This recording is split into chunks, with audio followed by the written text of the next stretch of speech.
Gagasan itu asupan pokok demokrasi berkualitas. Gagasan mesti dipertarungkan. Yang terbaik akan menang. Semakin banyak politik gagasan mengisi panggung, politik identitas tak punya tempat bernaung. Simak Gagasan UKI. Assalamualaikum warahmatullahi wabarakatuh. Salam sejahtera untuk kita semua. Om Swastiastu, Namo Buddhaya, salam kebajikan. Teman-teman, kita mungkin sudah pada dengar ya, bahwa tingkat kepuasan masyarakat kepada Presiden Jokowi sangat tinggi. Bahkan setahun sebelum berakhirnya masa jabatan Presiden Jokowi di periode kedua ini. Sebut saja survei indikator yang mengemukakan bahwa tingkat kepuasan publik terhadap kinerja Presiden Jokowi pada periode 8-13 April lalu mencapai 75,5%.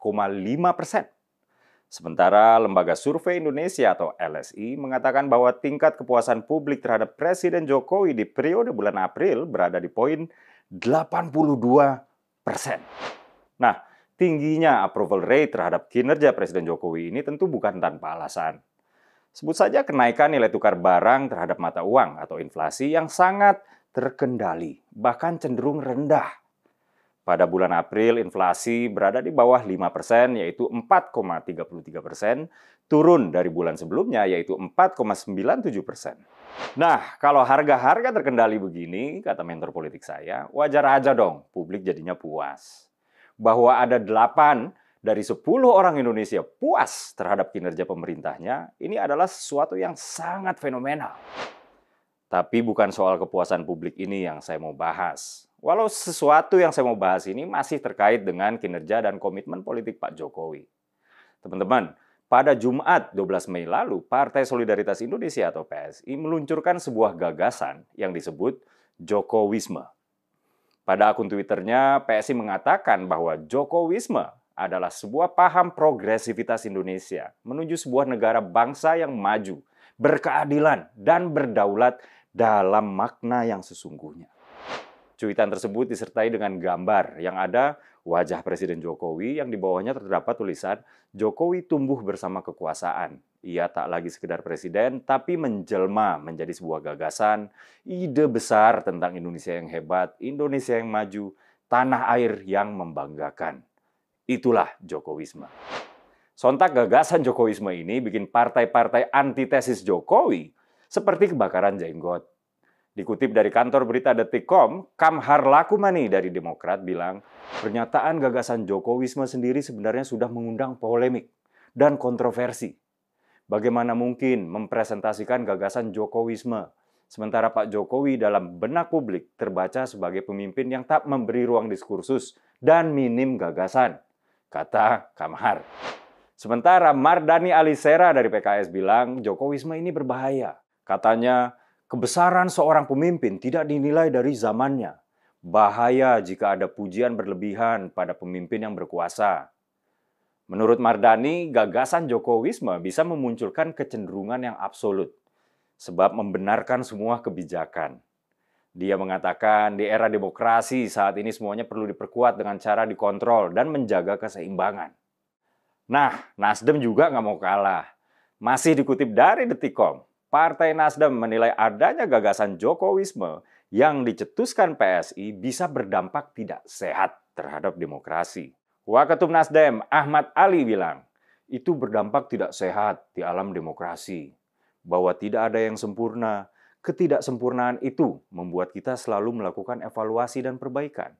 Maka setiap 5 tahun sekali siklus kekuasaan dilakukan pemilihan. Kata Nasdem ya. Lalu apa itu Jokowisme yang digaungkan oleh PSI? Lagi-lagi dikutip dari kantor berita Detik.com, Wakil Sekretaris Jenderal PSI Dede Prayudi, kebetulan saya sendiri, mengatakan Jokowisme adalah sebuah paham progresivitas Indonesia menuju sebuah negara bangsa yang maju, berkeadilan dan berdaulat dalam makna yang sesungguhnya, sama seperti yang muncul di akun Twitter PSI. Ada 2 kekhasan Jokowisme, yaitu kedaulatan sumber daya alam, dan pembangunan nasional yang tidak lagi Jawa sentris, namun kini menjadi Indonesia sentris. Begini, baru di era Pak Jokowi, Indonesia mengambil langkah berani menjaga kedaulatan hasil alam dari perut bumi Nusantara. Melalui Permen SDM nomor 11 tahun 2019, Indonesia melarang ekspor biji nikel mentah. Permen yang merupakan instrumen pendukung kebijakan hilirisasi nikel ini bermuara pada pengolahan nikel mentah di dalam negeri agar ada nilai tambah. Indonesia yang dalam menjaga kedaulatan nikel ini terus ditekan oleh berbagai kekuatan, baik dalam dan luar negeri, nggak gentar, berdiri kokoh di bawah kepemimpinan Pak Jokowi. Kemarin nikel sudah, kini boksit akan diberlakukan hal yang sama. Dan kebijakan hilirisasi nikel ini kini sudah mulai berdampak. Saat ini sudah dibangun 15 smelter nikel, salah satunya di Maluku Utara. Nah, karena kebijakan hilirisasi inilah, Maluku Utara sepanjang tahun lalu tumbuh 27% ekonominya, dan itu adalah pertumbuhan ekonomi tertinggi di dunia untuk level provinsi. Jokowisme juga tentang pembangunan Indonesia yang Indonesia sentris, bukan Jawa sentris. Begini, tercatat, Indonesia telah menyelesaikan 66 proyek strategis nasional atau PSN ya dalam kurun waktu 2019 sampai dengan 2021, di mana distribusinya memperhatikan prinsip 3T, terluar, terdepan, dan tertinggal. Maka nggak heran, rasio nilai investasi PSN terhadap jumlah penduduk yang paling tinggi itu berada di Indonesia Timur. Kalau kita merujuk pada data Kemenko Ekonomi RI. Pembangunan berorientasi Indonesia sentris ini sudah berbuah manis juga, terutama di Indonesia Timur yang selama ini sering dilupakan. Ketimpangan tercatat menurun dari rasio Gini 0,414 pada 2014 menjadi 0,381 pada 2022 kemarin. Pertumbuhan tertajam Indeks Pembangunan Manusia atau IPM juga paling banyak ada di Timur Indonesia, yaitu Papua, Papua Barat, dan ada juga di Gorontalo. Padahal kalau cuma mau popularitas, ngapain capek-capek bangun Indonesia Timur? Penduduknya juga cuma 10%. Mending fokus di Jawa Bali ya, penduduknya udah hampir 60% sendiri. Itulah yang membedakan politisi dan negarawan. Jokowisme telah menetapkan standar yang begitu tinggi untuk pemimpin selanjutnya.